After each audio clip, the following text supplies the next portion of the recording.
Game Breaker TV.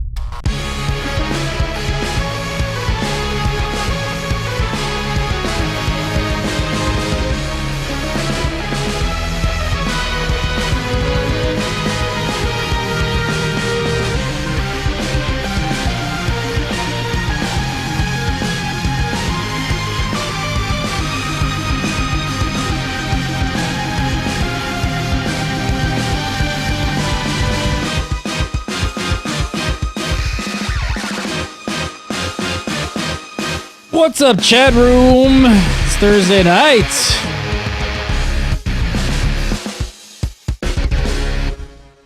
What is up, everybody? Welcome to Legendary episode 121. 121 episodes of pure garbage into your eardrums for years and years. And more to come. I'm Gary Gannon. Coming up tonight, the world first race is over. For real. I'm totally not trolling. It's totally for real this time. Patch 5.3 brings a new arena and a new battleground. And Blizzard hints at an upcoming change that will surprise anyone that doesn't watch Legendary. Because we totally called it again. All that more, but first, from our insider and Game Breaker TV, the one and only Olivia Grace. How are ya? What's up? I'm hyper. I'm really wow, excitable this Thursday. Excitable Thursday. Excitable Thursday. That's what I do right before the show and pre-show. I just gotta play music to get excited. Yeah, pre-show. That's what it is. That's what it is. That's the music that does it. Play pre-show music, show pictures like this, whatever. Yeah, I always think that's me. when I first glance at it. I had a picture of you like that? I don't know. Yeah. I don't remember that. Nope. Back again this week. Missed him last week. Techspot.com. It's Josh Allen, a.k.a. Lore, a.k.a. Body Rock. And coming back for another round from the Convert to Raid podcast is Mr. Pat Krane. How are you, sir? I'm doing well. I'm a sucker for punishment, I guess. Oh, or something. Did we beat you up so badly? That's it's right. A good, no, it's no. a good burn. It's like when you work out, it's like it hurts, but it feels kind of good. Yeah. Right. That's a legendary experience. Well, it's good to have you all back. It is a slow, deep burn. Ooh, deep burn. Deep burn. The whale's vagina. What? I'm not burgundy. Come on, really? Right over? Deep burn, whale's vagina, Anchorman. What's wrong with you people? The deep burn reference. Sorry, there were way too many quotes from that movie. It was just 2 hours of nonstop quotes back to back. Yep. Pretty much. I'm in a glass cage of emotion. And apparently you don't remember any of them. A whole wheel of cheese. I'm in a glass case of emotion. I don't speak Spanish. All right, it's Thursday, man. That's it. This is the show. Right, let's just keep doing that. Sounds like That a good show. escalated quickly. I'd be into that. All right. I ate a big red candle. Let's talk about some World of Warcraft. Really? No. Let's talk about Olivia Munn. She's got 1, 2, 3, 4, 5 sausages. That is, in fact, a festival of sausage. Is that the correct collective noun?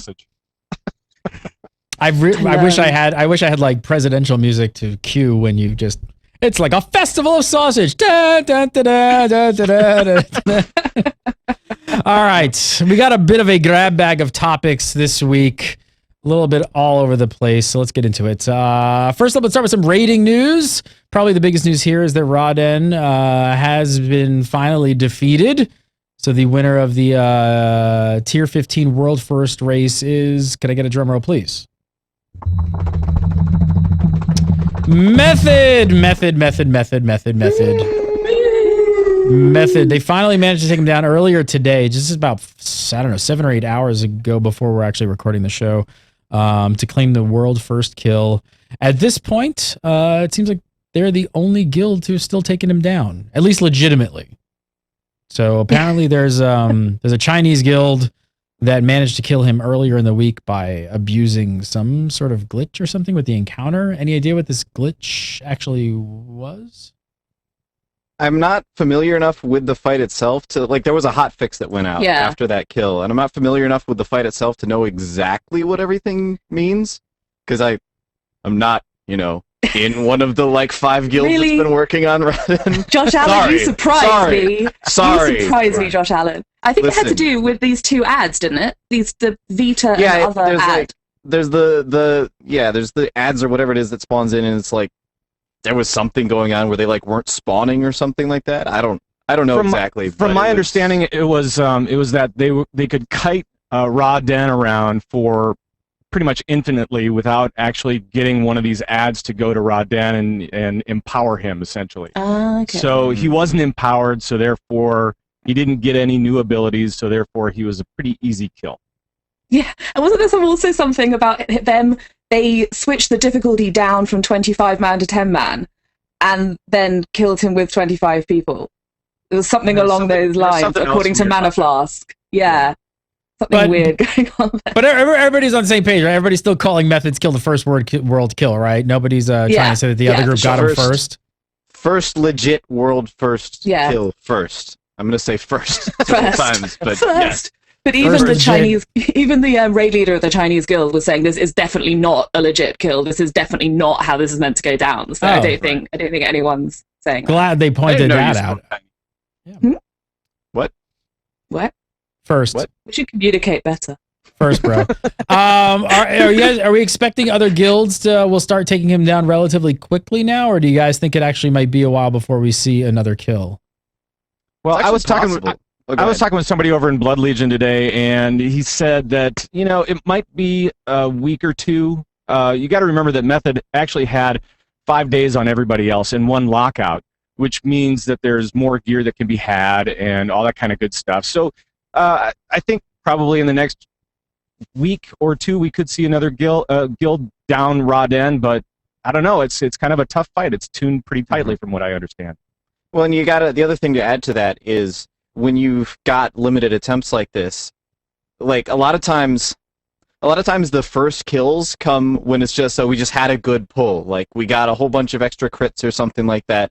All of our numbers lined up properly, our RNG worked out well, so that's why I'm not saying that they got it purely because of RNG, but I'm just saying that when the kill comes, it's because of things lined up well. They got that perfect pull in where everything just went perfectly. When you only have 30 attempts in a week to actually do that, it's a lot harder to actually pull that off in a given time frame. So it's actually possible that we don't see another kill for a while. Like it's completely realistic that it could be another week or 2 or 3 before anybody else brings him down. It's kind of interesting that way. Right. According to Trekkie on Twitter, it actually took them 92 pulls, compared to it took hundreds to down Lei Shen. It sounds, this is the whole limited attempts thing. The whole limited attempts, really kept them possibly from killing him actually earlier. Would you guys agree that this is probably why it's actually even taken so long? Oh yeah, for sure. Like the limited attempt, when you say it took us 92 attempts to kill this heroic boss, you're usually like, wait, what? Only 9? That's it? 92? That's not bad. But then you go, oh wait, we could only do 30 in a week, so that's obviously a bigger difference. So yeah, no, it definitely seems like the limited attempts is really the big thing. It's something that you can't just sort of brute force your way through and just say, listen, we're just gonna pull him until he falls over, and we'll just keep trying the same thing until it eventually works. Can't really do that. So definitely seems like the hardest challenge of Raiden, well, maybe not the hardest challenge, but a major challenge is the limited attempts. And I think the guilds were really taking their time actually with a lot of this stuff between pulls. They were taking 15 to 20 minutes between pulls, trying to really make sure that they had their strats right, make sure that everybody was ready to go, make sure that they weren't going to do some weird face pull or something like that, and just ruin everything for everybody. But just take their time and go through it every week. And 30 attempts, man, that's pretty tough. Yeah, exactly. It's just a different approach to it. Normally, like Josh says, they'll just throw themselves at it until it dies, and they do the hundreds and hundreds of attempts. But they just got to sort of take a step back and chill out and take it easy. And it's quite interesting. I don't know. I would be really interested to see them lift the limit and then let people go at it without them and just see how long it would take people to get him down. Would we then go back to a 300 attempt Raiden kill? Or would they still be able to get him down in 90 odd? because I suspect the former. I mean, it's actually only been what? It's been like over a month now since 5.2 dropped. I mean, usually what it's taken. The races usually last only a few weeks, so I'm going to assume this is just because of Raiden's limited attempts that it's taken actually this long. So you think the limited attempts actually? You think the gating works? You think it's a good thing to kind of like spread it out a little bit? Well, it's something where I don't think that that's something they could do on a widespread basis at all. But it's definitely, you look at this tier, like it was 2 weeks ago that Lei Shen died, a little bit less than that, but still, it was a while ago now that Lei Shen died. That method got their Lei Shen kill, and it took them just this long to actually get Raiden now. It's been like 3 resets, I think, for them. Yeah, 3. Well, it would have to be 3 at 30, 60, 90, and then 2 more. Yeah, so it's definitely like taken them a while to actually get Raiden down once they got to him. So on the one hand, yeah, you can say that, well, this race took a long time. It took us, a little over a month to actually get him down. But that's really like half of that was Raiden. So I don't know how much stock we can really put in that. I still think it was a relatively quick world first race compared to some of the tiers like tier 11, for example, which took several weeks before people had everything. It's definitely a longer race than what that was. But what do you guys like better? At the same time, I don't know. What do you guys like better? Do you like longer races or like a really short sprint? I personally like the longer races. I mean, because that to me means that Blizzard is really attempting to put some sort of challenge in there. And if we're seeing that, teams are really being challenged as far as, especially later on in heroic content, that's great news for everybody else, I think, coming through. Really be able to, give yourself some meat on this tier. I like it. Mm-hmm. Yeah. I think Trekkie's made a good point there as well. It just, in our chat a second ago, we've got Trekkie in the chat again, hey again, saying that actually the gear that they built up has helped enormously with the limited attempts. So maybe there's like an element there of being able to push it a bit harder. I don't know, and I'd love to see what item level they were at. What item level were you at, Trekkie? Let us know. All right, so let's move on. Let's talk about some other rating news. What's up, Josh? I just wanted to add in one thing real quick. The longer races, I think, just for the sake of tossing this one out there, the longer, I definitely like as a spectator, someone who's just sort of watching everybody, because it's going to be a long race for me no matter what. I'm not going to kid myself on that one. It's going to be a while before I can even pull any of these bosses. But I think from the world first perspective, it's definitely a lot cooler from the spectator's perspective. As someone who's just sort of following along, and that's a longer race. Because now it's been a month, and I'm going to have to wait until the next tier to be like going, ooh, who's going to get the world first this time again? It's going to be a while before I have to wait. But from the perspective of those world first guilds that are like taking their vacation time to actually do this stuff. It does, like how does that there is work? There is a point where if the races are too long, then we can't have the race be what it is right now. And I don't know, it's interesting because like maybe that's a good thing. Maybe the race should be something that we don't have people who are 24 hours a day the whole way through. But on the other hand, it's like, okay, everybody loves a competition, right? I'm feeling like it's getting more and more serious. Like I feel like I need like charts and a laser pointer soon, and we're gonna need like grids, and I'm gonna be like, we need to like Sports Center for like rating pretty soon because I like. I think a lot of people. What's that? I feel like you can't keep the energy up. I can't stay as excited about it for this period of time as I am in the first like couple of weeks when they were sort of getting to the point like when Method down Dark Animus. I was just like, yes, come on, Method, get it together, keep going, guys, keep going, you can do it. And they did.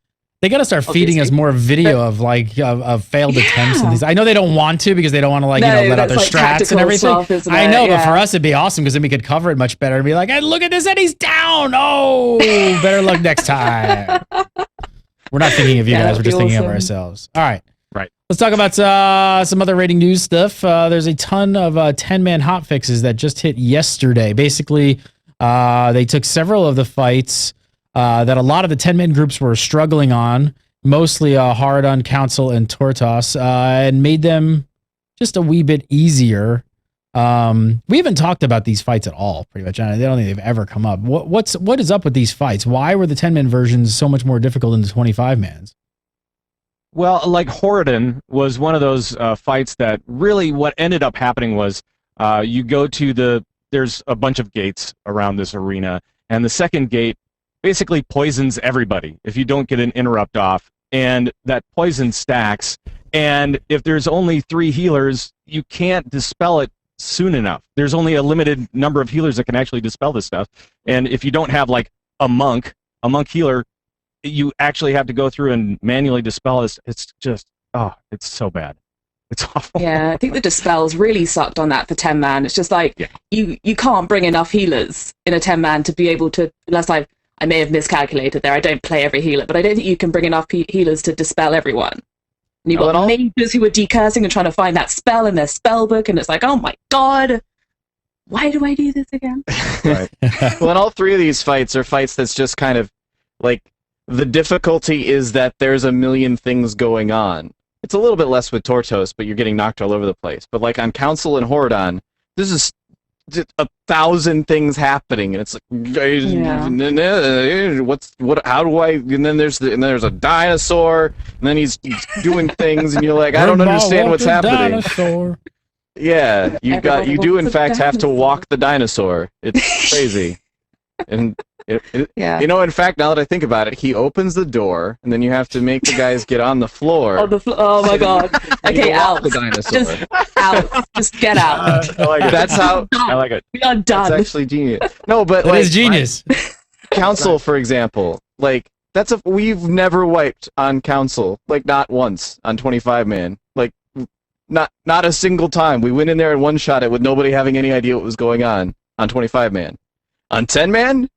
Council's a dick. That fight is not easy. No, it really isn't.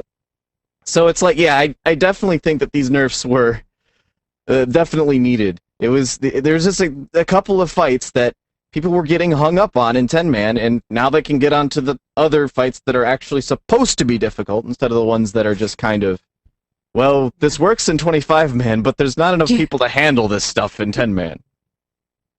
Looking at some of these here, they seem like they're really focused on the individual mechanics and trying to, like, or mobs being made easier to deal with, things like that. But you guys, what do you think about this? Do you guys like this approach more? Does this make more sense than kind of across the board nerf health, just basically everything in the encounter and just drop HP?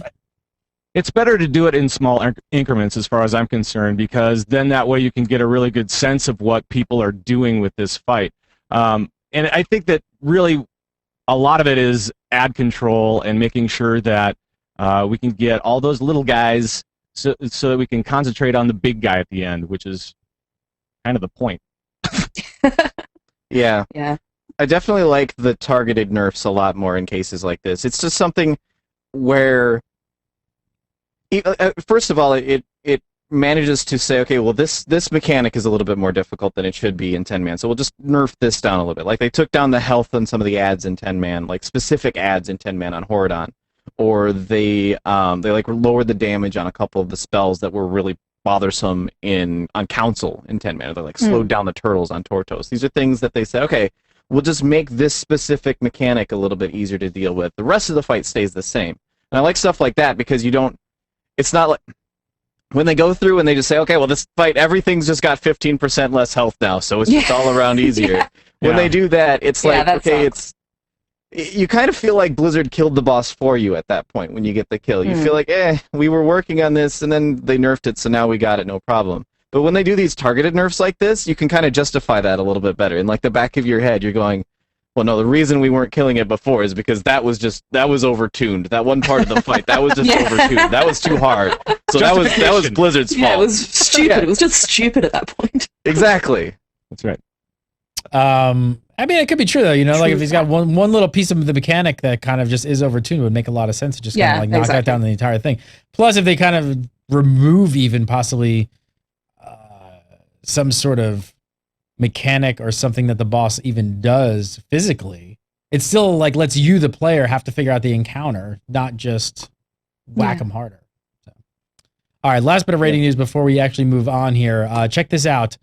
Loot specialization has hit the PTR, so we haven't got a chance to actually talk much about this at all in Legendary, but loot specialization basically lets you pick which spec you'd like to get loot for from LFR or bonus rolls. Even if you're not currently playing that spec, So like you could be queuing as protection, but actually getting loot for Fury. I don't know. How's everybody taking this? I mean, this sounds pretty solid. I mean, it should make gearing up off specs a lot easier and such and things like that. I mean, it sounds like a really cool change. Yeah, for sure. It's definitely been an issue that people have been complaining about for a while. Is I want to be able to gear up my off spec, but I can't. So now, well, actually, no, you can. There you go. Do that. Way to go. Exactly. No, it's definitely a good thing. I mean, it's it was the one thing that was, well, mind you, with the old Raid Finder loot system, you kind of had to work the system quite a bit to get your off spec geared, but at least the possibility was still there, particularly towards the end of the LFR, where people were like, actually, no, I just don't need that gear. I'm just here for the Valor, and because I missed Deathwing in the 30 seconds I hadn't seen him, and it was just like, yeah, fine. But I think with this one, I think this is a really good idea. I think my surprise with it is how it doesn't extend to normal scenarios. I tested it on the PTR earlier today, and it's in Raid Finder, although I didn't get to test that because my luck is appalling. And it's in the heroic scenarios, which I did get to test, but it's not in the normal ones. And I thought, oh, maybe they just missed it off the patch notes. And I went in and I selected my Shaman 2 enhancement, which makes it a little bit more obvious. I went through and I got all intellect gear as my elemental spec. Well, no, the normal scenarios are already just all over the place. Like you just get. Yeah, I just thought it would be. I thought you'd be able to get more focused loot from those. I thought that would be a cool thing for people who are gearing up, like trying to gear up an off spec from scratch. I thought it would be cool to have it in the normal scenarios rather than just in the higher level content. But who knows? Well, either way, I play a Resto Druid, and so my big thing is always trying to get stuff for my off spec, and my off spec is feral. I don't know why. Don't ask me. Just in case I feel like I need to do dailies or something like that. So doing something like this is actually pretty good for me, because then that way I can go into an LFR, play the spec that I want to, and get the gear that I need to make sure that I can go and do the occasional daily or whatever. So, you think there's a risk, Pat? Do you think there's a risk that where people just queue up as a healer and then just DPS instead? It's called LFR, Gary. Yeah, this happens all the time. This happens all the time. So there is a risk. There's only 3 healers ever. Well, I risk adding to the problem. Adding to the problem. Yeah. I think there's definitely a risk. Definitely. Sure. Honestly, in the grand scheme of things, we're over the risk mountain. Yeah, exactly. We're on a risk downslope now. I think it'll actually help with the issue, because when you think about it, sure, there's going to be people who say, well, I can get a faster queue if I queue up as a healer, but I can just set my loot specialization to DPS. But that's the problem, is they're already doing that, is they're switching from healer into DPS because they want the DPS gear. What this will actually do is let them get in there and say, okay, well, I can actually just heal. I don't have to be in the DPS spec to get the DPS gear.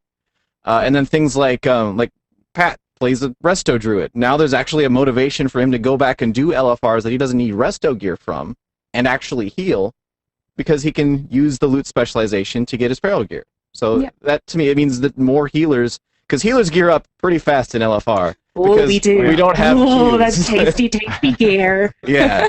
My freaking monk was like item level 480 something, I think, at this point, in like 4 days. Like that's wow. From that's 90 you are to like that the in like luckiest LFR player in the entire of the world of Warcraft. I got 2 drops out of LFR your freaking off of him. 4 set in like 1 run or something ridiculous. Well, that was on my paladin. My monk still sucks. But, mad. I'm so bitter still, because I still don't have my 4 set on any character. But then I don't do daily, so I can get the extra rolls, whatever. But I think my only real risk sort of thing that I see with this is, like, none of the tanks in my guild love tanking the LFR, because you just get people shouting at you and being mean and nasty. Well, and not even that, you get your co-tank who's just like, yo, whatever. Yes, like, we need to communicate here. We can't just rock up and be like, lol, Jinrock. And it's just like, well, actually, that's really one of the ones where you could just rock up and be like, lol, Jinrock. Bad example. But yeah, like, you need to organize, and then it all goes horribly wrong. And then there's DPS who are running around the very outside of the council room with living sands going, OMG, aggro, aggro, aggro, aggro, aggro. Tank, OMG, WTF, kick the tanks. So who's going to tank LFR now? I mean, I think it will be a self-correcting problem, because the queues will get longer and longer. But like you can now just DPS. I'm just going to DPS. I'm going to get a heal spec on my paladin, go in and heal and select tank gear. Yeah, I am a little worried about what's going to happen because it is like you said, like sure people shout at you. I tend to ignore them anyway because thick well, skin. I don't really care. But the people that get in there and like the co-tank, the second tank, when he just doesn't have any idea what he's doing, it's a tough one. I'm okay with it's a tough fight. Yeah, I'm okay with teaching people. Like, I'm okay with answering questions. That's fine. It's the guys that don't say anything, and then I'm dead because he didn't talk. Yeah. Or he, like, took a feather on G-Kun, and he's, like, flying around taking things. I'm like, what are you doing? You're not meant to be up there! Get back down here! Honestly. Yeah. And the guy who's just, like, he just says go. I mean, I keep getting that in file tanking. I'm just like, all right, I'm going to do this, and you do that. He's like, go! Like, does that mean... Is that your way of saying, I accept your tactics, this is an excellent idea, we shall proceed as you suggested? No, it's obviously not. You just fell over. Just go. You're in DPS gear, aren't you? Yeah, you're not even in blood spec. God. That's okay. We'll just leave it to the 3 healers to make sure that everybody... Yeah, exactly. All 3 of those healers will keep that Frost DK alive while he's tanking Auradon. Yeah, no problem. All right, let's move on. I want to talk about some PvP, but first, I gotta take a break for our sponsors. You guys want to help support Gamebreaker? You know how you do it? Support our sponsors because they're awesome. I love our sponsors and I love Audible. If you guys want to get a free audiobook and get to check out Audible free for 30 days, all you got to do is go to audible.com/Gamebreaker. Just use that URL. Go sign up, download the app, put it on your iPhone or your Android device or your Xbox or whatever you got. Download your audiobook, set it all up. I am still getting through my 34 hours of Game of Thrones book 1 because it's 34 hours. You got Game of Thrones book 2? You got like 60, 70 hours of Game of Thrones There's to get through? so many of them. They're all on Audible. I'm starting at 1, and they're also broken up here as well, but book 1 is 34 hours. But go check it out. Go over, sign up today, audible.com/Gamebreaker. Support Audible, support Gamebreaker. We love Audible. All right, let's talk about some P versus P. Some PvP. There's actually a lot of news going on actually. First up, it's looking like patch 5.3 will actually bring both a new arena and a new battleground. So let's take a look at this arena first. Maybe. Yeah, maybe we won't. Let's pretend. Let's pretend we're looking at the kind of twiggery. I'll describe it to you. Video player says no. Kind of like Fred Bob, just says no. So it's called Tiger's Peak. It has a couple of interesting features. There's like some big statues which look like, I guess they will block line of sight. Obviously the statues will. But there's also a couple of platforms at the sides. Liv, what's up with that? I mean, what do you think? Platforms? Like, what's up with that? Honestly, they're kind of interesting. The platforms. They seemed when I was in their testing, which admittedly was like a couple, maybe 3 builds back. I did a bunch of arenas with some friends on the PTR, and they seemed to block. Like you couldn't cast from the ground if you're on the ground on one side of them. And you're someone else on the ground on the other side of them, you can't cast through them. So they seem to work a little bit like the tomb in Ruins of Lordaeron, like that. But you go up, you've got steps up on one side. I'm describing this because we don't have the B-roll. And on the other side, you've got like a sort of, hey, there we go. It's whacking. You've got like a fence that sort of swings around the outside of it. You can see that there. There's that fence that the guy's looking at right now. And that is basically, you can jump over it and you can cast over it, which I was quite surprised by when I went in there. I didn't expect to be able to cast down through that fence, but you totally can. The main purpose of it is to stop people using knockbacks. So they can only blow you off the step side of the platform, not off the fence side of the platform. So it's kind of an interesting one. Brian Helinka mentioned a little while back that he was talking about taking some of the potency away from knockbacks in Arena, and that this is one of the steps that they're taking to do that. But yeah, it's kind of cool. I like the sort of aesthetic of it, and I like the line of sight layout. Nice little gaps. There's been some people questioning. I'm wondering if this arena actually might be frustrating for melee DPS. What do you think? It might be a little bit. It's another pillar humper. It's another one where you're just like, lol, hi, there's a pillar, I'm going to hump it. Man, Are you guys okay with that though? Like, are you okay? What do you guys think if if a certain I don't play arena? a melee DPS very much, so I'm totally okay with that. But how do you guys feel about just certain arenas kind of leaning towards certain classes or one or another? Like, do you guys think it's like okay that they kind of slant a little bit, or should the actual map of the arena have little to no effect on the impact of the match, or is it okay that the match kind of plays around something like that? I don't know. I think the fact that it's random and you don't know which one it is ahead of time, and there isn't really anything you can change about it, makes it kind of frustrating. Because it's like, okay, what if I'm a team with a melee DPS? Maybe it's healer and 2 melee or something like that. I don't even know if people do that. Probably sounds terrible, but whatever. Maybe people do that. But you're healer and 2 melee DPS, and you get this arena, and you go, well, that's it, we lose. Like, that seems frustrating. Because I mean, when I think about it, if I'm a warlock and I'm in there, here's what I'm gonna do. I'm gonna stand on one of those platforms. I'm gonna drop a demonic circle. I'm going to cast spells. They're gonna come up close to me. I'm gonna jump over the edge. They're gonna have to jump down if they want to do any damage, and I'm just gonna port right back up. And then this will play.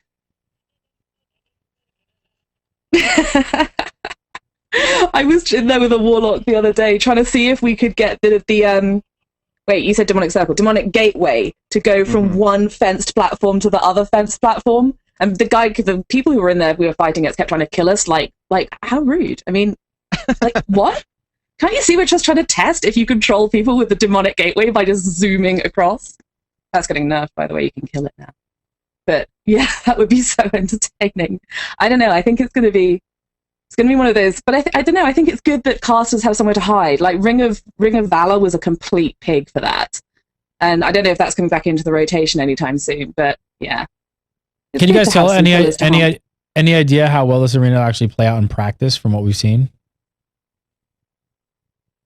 It's Lots so hard of. to say. I'm gonna make another attempt because I apparently failed the last time. This is how the arena will play out.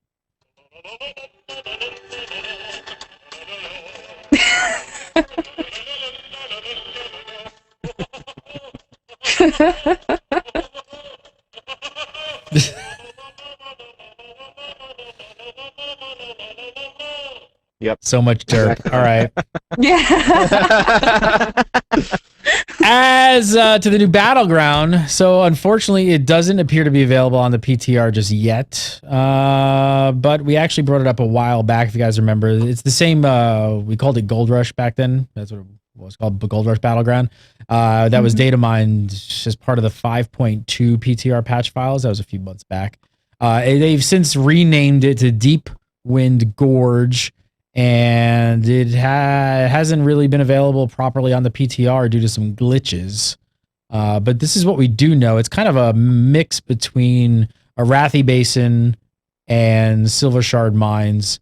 So you got control nodes to spawn mine carts and defend the mine carts until they make it to your base, basically. Am I getting that right? Is that basically the gist of it? We can tell. Yeah, exactly. It's like there's been some people doing war games and filming those war games. I mean, I've spent about 11 hours in queues for this battleground so far because I keep not realizing whether it's in or out. And certain lead PvP developers told me on Twitter today that it was in, and 2.5 hours later, still no queue. So we'll see. But we do know that there are carts that you can collect and that follow you around. We do know that there are 3 mines, one of which we know is Pandaren. So it looks like it's going to be one of those resource building style things. There you go, you can see it there. You start at either end and there's like a straight line of mines down the middle. There's some interesting bridges which seem to run off of the graveyards, maybe to allow people to get a little bit further away from the graveyard spawn points. They don't get camped so much. And yeah, some carts will follow this guy around a little bit later on in the B-roll, but really, that's about as much as we know. This type of game, does this sound like something that you guys would be interested in? Certainly sounds interesting. I'm always a big fan of node control, just because. Actually, I have no idea why. I just really like node control for some reason. It's familiar. We know this thing. We know what it is. Well, it's because when I PvP, like most of the time I'm PvPing on a rogue, And in node control, I have a place I can go to and mess with people. That's really the best part of playing a rogue, is you just sap somebody. It's amazing. You can get anybody to not defend another node by sapping them. Because then they will just freak out and try to... Like, you just sap them and walk away. It doesn't matter. They'll break out of it. They'll wander around. But they will look for you for like 10 minutes. And they're like, there's a rogue here. He sapped me. It's amazing. But no, I really dig the node control sorts of gameplay for Battlegrounds. I am a little bit worried about the node control and minecart control thing, though. Like, I don't actually know how that's going to work out. It seems like it is actually chasing him around a little bit. So it seems like it follows him around. It's almost a little bit more like a bit less like Silver Shard Mines and a little bit more like flag carrying, which... Yeah, apart from the flag as a cart. Node control plus flag carrying. Let's see, what other battleground has that been? Wait a minute. Yeah, exactly. Yeah, I don't know whether it's node control and flag carrying, but with different graphics, or whether there's actually something more to it. I kind of hope that there's actually something more to it, because that would be quite cool. On the other hand, overcomplicated battlegrounds, people just don't know what to do sometimes. Like, you go in there and you're like, right. I mean, it's kind of polarizing. Yeah. People either love it or hate it, but it just doesn't seem to grab everybody. Yeah, exactly. It does seem like the mechanics do need to be a little bit bash you in the head easy. So, me being, I'm a casual PvP guy, so it's like, I go in, and if I don't understand the mechanics right away, I'll be like, well, this one sucks. I just won't go in that way. You know what I'm gonna do? I'm gonna fight in the middle. Always go to the middle. Always the middle. That's where to go. No, Pat brings up a great point, because it's like kind of like a similar approach to what they did with Eye of the Storm. So mixing battlegrounds and different things like that, I mean, could kind of potentially confuse a lot of players in PvP. It's like you just jump in there. If you don't understand how to play instantly, could turn a lot of people off. I mean... Yeah. Well, and especially, like, I think people kind of understand the basics of Eye of the Storm at this point, seeing as how it's been in the game for 6 years. Yeah, for like... But they still don't understand the strategy behind it. Like, they still haven't figured out that when you've got one node, the flag is a total waste of time. I don't know how people have still not figured that one out. It's like, no, you got... stop it. Why Yeah, and I mean, it's going to be one of those ones, like, I'm really looking forward to it on the PTR, because Silver Shard Mines on the PTR was such a laugh, because everyone just ran around in circles going, what are we meant to be doing? What are we meant to be doing? There's circles and carts and I've got nothing. Rainbows and unicorns, oh my. I have no idea what to do. That's what I'm doing now. Even more. What are you talking about? This is going to be even more.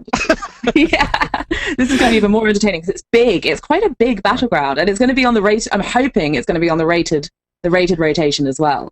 That'll be even more entertaining. Looking forward to that. All right, another battleground news. It sounds like we might have another check mark to add to the official legendary "we totally called it" tally. So, senior PvP designer Brian Holinka got in a discussion with some fans on Twitter. Blizzard loves Twitter now. You notice that? Oh yeah, they're all about it. Oh, they just love it.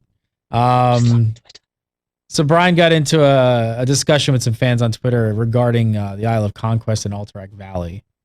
And this is what he said. He said, our current thing is to move the big BGs, AV, IOC, into their own list. Perhaps retune Wintergrasp and Tolbarad as well. Make this list about long, epic fights that go on for an hour or more. Haven't we been talking about this for months, putting those two into their own queue and making them epic again? Yeah, I want to say it's been like a year and a half that we've been talking about that. Since Legendary episode 1. Not quite that far, but yeah, no, totally.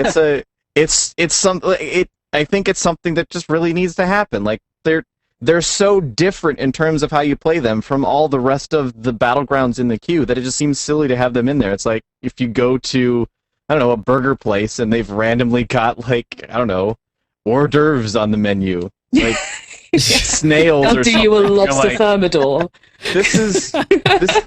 Yeah. Like, I went to Burger King because they added escargot. No, you didn't. That's a terrible idea. Yeah, exactly. Sounds perfectly fine to me. Do you guys think that people are going to be interested in hour-long battles? It's like, with everybody's got ADD and everybody's making things shorter and shorter and shorter, and battles are getting like 5 minutes, 10 minutes. I mean, when we're kind of in the short 15-minute fight era, do you think people are going to be into hour-long battles? I think people are actually going to be really into it, at least having the option to go do it. I think people will be into it for a while. Yeah. You know what I mean? It'll be like, oh, this is so cool, this is so great, and then after like a couple of weeks, they'll go, oh wait, let's just go in and do a regular BG and be done with it. Well, the thing is, it's going to be something that if they have them in a separate queue, if people don't want to do it, they don't have to anymore. They don't have to, exactly. Right. They just go in a short queue. Already, I don't really like AV or an Isle of Conquest because it's just the gameplay style doesn't really appeal to me. But if it was a big, long battle that was going on for a while, and maybe even if they set it up in a way where you can jump in and jump out of them, and you get like rewarded for the amount of time that you were in there and the things you did while you were there and stuff like that, that could be pretty cool. And I think a lot of the people who have trouble with, Warsong Gulch and Eye of the Storm, I think those sort of people would be really into something like Alterac Valley because it's a place you can fight in the middle for days. You can just sit in the middle and you're not doing it wrong. Doing nothing. Yeah, go for it. Go and fight in the middle. You get into that field of strife and you give those people some strife in that field because that's what it's for. Right. Get in there. Properly Yeah, I don't know. named and everything. I think it's just so good that the idea of just splitting out the people. There are people in this game who want to do 15-minute battlegrounds. Yes. There are people in this game who want to do hour-long epic AVs. Yes. And there are people who want to do both sometimes on one day when they feel like it. But it's just great that you can now not be given a lobster thermidor at Burger King. You can just go into the queue and get exactly what you were after. That's such a good idea. And I'm sort of hoping that we were talking about this a few weeks back, Josh, about the MOBA style battleground, the defense of the ale house. This is where it's going. Yeah, I'm maybe. calling it now. I hope it is. Awesome. You brought up, you mentioned AV. Do you think they're just going to bring old school AV back? Oh, I hope so. Oh, Yeah, I hope maybe. so. Do the whole thing. I don't even remember the name of the troll that was in there, but bring him back too. Have him just wander around wrecking fools in the middle for no good reason. Like, why are you here? Why are we fighting over this troll? I don't understand. Just bring it back for the nostalgia, if nothing else, right? Yeah. Right. Yeah, But man, like just on weekends. Right. Just Summoning a the weekend of Forest Lord AV. again? That's it. Yeah. Yeah. Forest dude and ice dude. Tree dude and Yeah, ice dude. if we get back to summoning those guys, that was always so awesome back in Classic, because when you'd summon the Ice Lord or whatever and be like, okay guys, we've got the Ice Lord, now everybody push and keep him alive, and the healers are like spamming him like crazy trying to keep him up, and he's just running around wrecking people left and right, and you're like, yes, we're gonna push, and then finally he'd die because you'd get to the stupid Alliance bridge that's completely and totally overpowered still after 9 years. We couldn't get our dude over that either, by the way. You couldn't get it over the Horde bridge. The Horde bridge that What about- totally have. Yeah. What about Isle of Conquest? What do you think they'll do with that?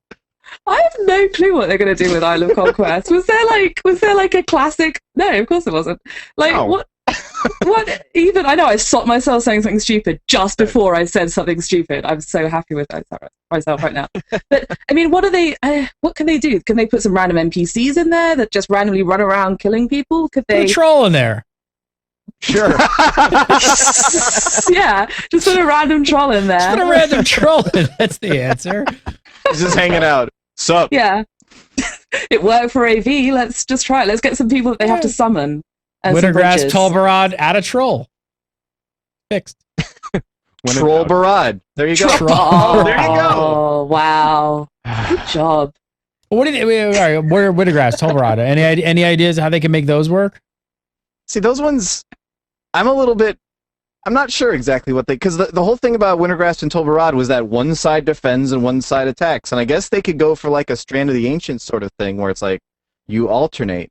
But if we're talking about hour-long battles, like who's going to sit around that long? And if it's something where like, oh, well, it took us 29 minutes to take it the first time, they're going to be able to beat our time of 29 minutes. Is everybody just going to immediately leave after that? So I almost feel like it'd have to be something where they just, like, the battleground starts and they just go, okay, look, one of the sides is defending, the other side is attacking, good luck. And just leave it at that. I think it Maybe could they could work. do It'd like be a little bit one weird, week but- on, Like they could do 1 week on of Horde defending, 1 week of Alliance defending, or something along those lines.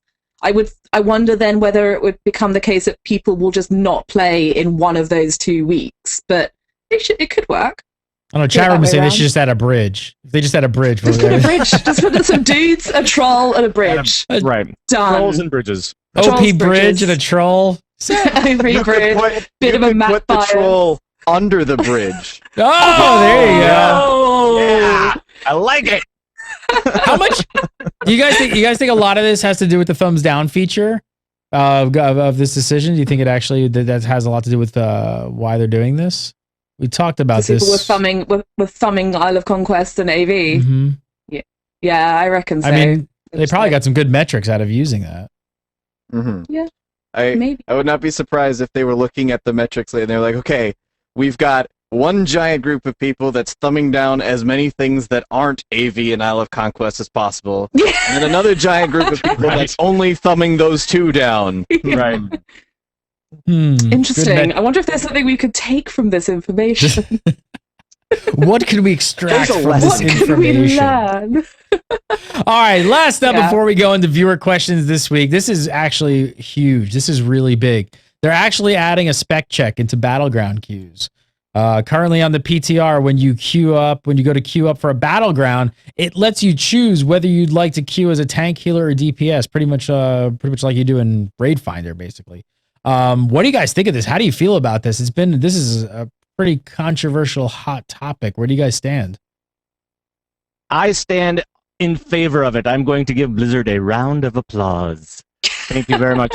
It's always kind of one of those things when you get into like a WSG or whatever, it doesn't really matter, where you have no healers and the other side has 4. And you go, well, I guess I'm going to go now. There's just nothing going on. So I'm like, I guess I'll just, I'll head out now. I think the discussion's always going to be, it's the queue times versus healer balance. So if you're waiting for X number of healers, and I don't think, again, from Brian Hilinka's tweets, what they're trying to do is balance it so there's even numbers of healers within a tolerance of 1. So if one side has 2 and one side has 3, that's totally fine. If one side has 7 and one side has 8 in some parallel universe where that would happen, that's also totally fine. But as long as they, realistically, that's never going to happen. But, there's that tolerance of 1. But they're not saying, all right, in order for you DPSs to get into a battleground, you need 2 healers, which would make the queue times longer and longer. So that's always going to be the balance. And I think there's going to be some people who are just like, this is annoying, my queue times have just got longer as a DPS. They're probably going to run into the same problem as Raid Finder, though. People are just going to click, they're just going to tick off healer because they want a faster queue, and then they just don't heal.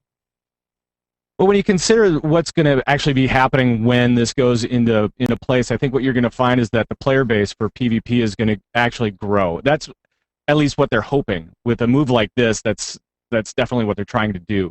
They're trying to make it consistent, and if you can make a consistent experience for players, they will come back time after time after time. So, yeah, they've definitely been pushing a lot towards making PvP more accessible to people in Mist of Pandaria, which is good because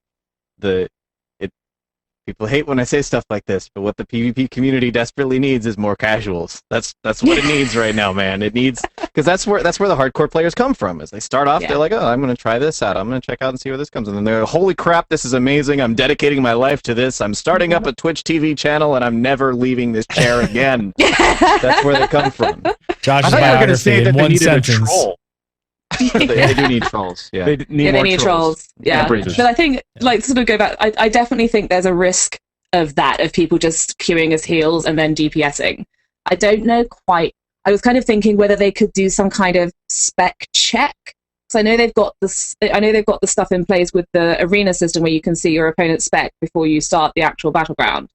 I don't know. Could they? And I have no idea if the technology exists. Whether they could just boot people who are queued as a role that they're not talented into. I don't know if that could happen or not. They've always got the tech to check it. Yeah.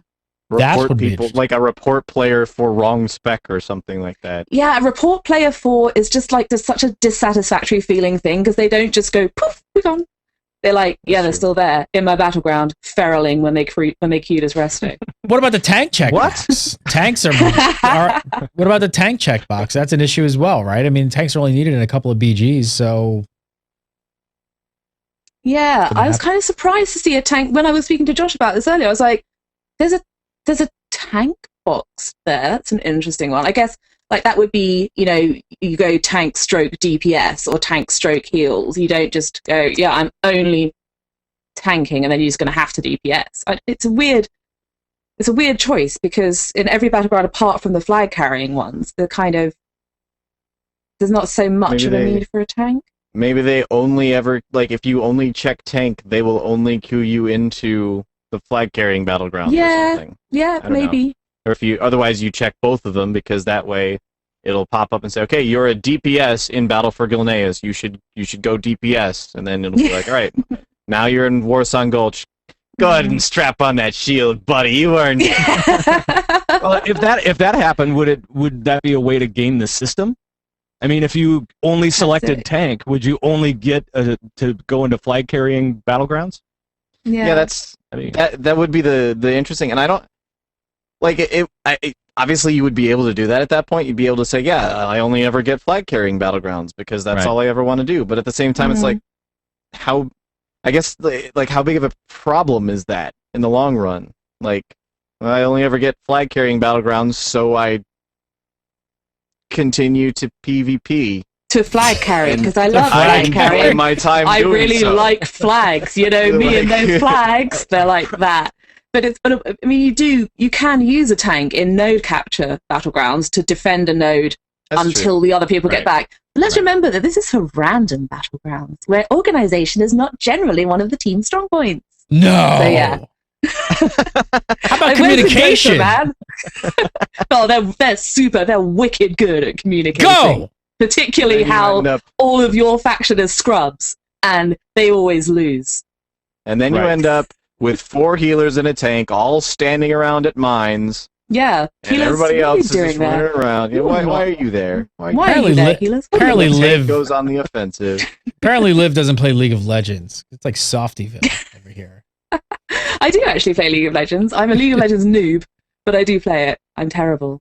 I just get carried away. I get the red mist descends. I'm like, I gotta kill you. I've been killed by a tower. God damn it.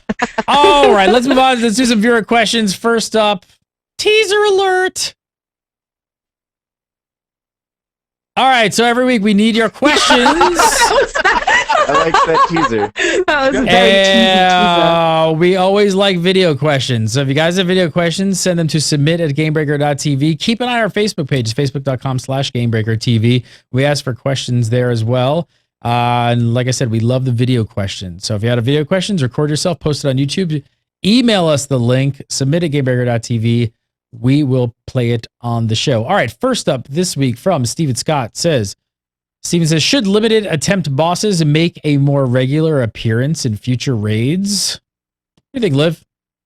No.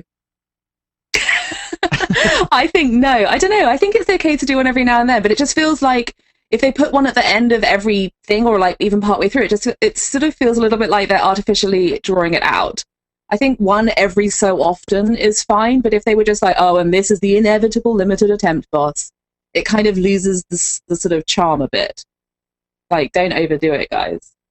Yeah, I like the idea of the bonus boss. I mean, that's always nice, but limited attempt, I think you have to be careful with it because, I mean, we're starting to see now where I think with the Race to World first or second now, it's going to be kind of weird to see somebody coming in a week or 2 weeks after the first kill. So it's, even from that aspect, it's kind of strange. Yeah, I think I agree. I think it's something that it's fine to have. It's good to have every once in a while. Like, just throw it in for some variety. Like, every once in a while, I got escargot at Burger King and stuff. Oh my God! Back to the escargots.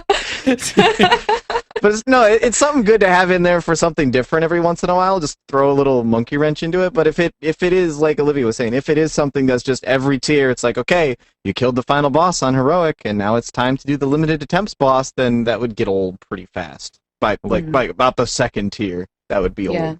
Right. And particularly if they keep doing the limited attempts boss as the super duper secret squirrel boss that nobody's seen anything of. It's just like, oh, and here's the tiresome thing that we have to do once we finish the raid. Sigh. Right. And now it's time for everybody to mop up. Let's go. Yeah. All right, next up, this one is from Alexander Mortensen. Says, do you like, this is an interesting question, this is a tough one. Do you like the way World of Warcraft has changed over the years? Pat. Yes. That's it. That's all I got. No, it's been really great. No, as far as think about how when I think about how it's changed, I always think about accessibility. And right now we are at a really good time. It seems like they really want people to have all sorts of different content right at their fingertips, and they are willing to kind of give you the world. This is a great place for a player just to hang out and play. You don't have to go and grind if you don't want to, but obviously that's what I'm doing. Some of it anyway. But it's nice that you can have big group stuff, small group stuff, solo stuff, and have it be all laid out for you and just really right there and ready to go. So, Liv, what do you think? Yeah, I think so. I think it's sort of there's been an interesting pendulum swing with the like the sort of ease of gearing and the grindiness of the game and what you've had to do to get to a certain point. But I don't know, I think that with the latest expansion, although there's definitely been bits of it that I've absolutely hated. I'm not going to lie about that. But there's so much new stuff, and the more variety that comes into the game, the better. Because now, whereas previously maybe particularly in Cata, all I did was arenas. Towards the end of Cataclysm, I did an occasional raid with my guild, occasional raid finder if I was just bored or something. But all I really did was arenas because there wasn't brawlers guilds, which is an awesome thing, and there wasn't pet battles, and I mean there wasn't insert other activity here, and that they've added all this other little side games in just means that it's becoming more of a diverse game which caters to more and more and more and more different people, and I think that's kind of cool. Mr. Allen. I hate World of Warcraft. Obviously. Dead. No, I definitely think that the game is in a much better place now than it was. Did you guys hear Hearthstone is already dead? Yeah, that's dead too. Yeah, sure. But no, I think Mists of Pandaria is the best the game has ever been. We're now halfway through the expansion. I think it's safe for me to go ahead and say that Mists of Pandaria is the best that World of Warcraft has been. There's certainly down points to the expansion, there's certainly issues with it, but as a whole, if you look at the complete package, I think it's better than the game has ever been. I think a lot of people look back with nostalgia to how things were before, and they forget about all the crap they had to put up with. And they just whined about all the time. Damn rose-tinted spectacles. Maybe I'm just a narcissist or something, but I look back and I remember, man, and my class was terrible, and balance was the worst, and you had to do all these stupid things, and when you died, it was this long corpse runs and everything. I look back and I'm like, that was terrible. That was not good compared to what we have nowadays. I think the game is just straight up better. People complain about, it's too easy now. I think a lot of times they're just confusing difficulty with amount of time spent. Yeah, precisely. And that's time commitment. It's still a very, very killing heroic raid bosses is hard. It's pretty difficult. So, yeah. No, I'm really happy with where the game is nowadays. I definitely am very pleased with Mists of Pandaria. Josh Allen, aka Lore. Follow him on the Twitter at Devolore, DEVOLORE. Of course, go over to tankspot.com. Watch the weekly Mario PST and all the other amazing stuff you're doing over there. What are you doing, like a PST thing or something? Yes, PST Rapid Fire tomorrow, 5 p.m. Eastern Standard Time. Are you doing something else kind of special soon or no? Maybe. All right. Pat Krane, host of Convert to Raid, the Convert to Raid podcast. Go over to converttoraid.com. Check out his amazing show right there and his creepy sock puppet monkey back in the background. What the heck is that, dude? Seriously. Awesome. It's great. Come on. It is great. Convert to Raid, Convert to Raid, Convert to Raid. And where can they follow you on the Twitter, sir? Pat Krane. Pretty easy. Easy. He's got it. He's got the socials down. It's not like right. Follow Zerachfurnerspiegon. That's my game name. Follow that. No, it's follow Pat Krane. Pat Krane, that's it. Olivia D. Grace. Follow her the Yes. Twitter at Olivia D. Grace. Holy shit. Not Olivia Grace. Someone else has that. People keep tweeting okay. this poor Olivia- girl. It's okay. Olivia D. Grace. Olivia Follow D. her. Grace. There's a D And in the middle. D. And of course, go over to GameBreaker.tv and check out all her World of Warcraft coverage right here. And of course, host on Legendary. You can follow me on Twitter at Gary Gannon. Follow GameBreaker TV at GameBreaker TV. And we do the show live every single Thursday night at 8 PST. It's a lot of fun. Come and hang out. Thank you so much for watching each and every week. How many episodes do we do? 121. Jeez. All right. Here's to 121 more.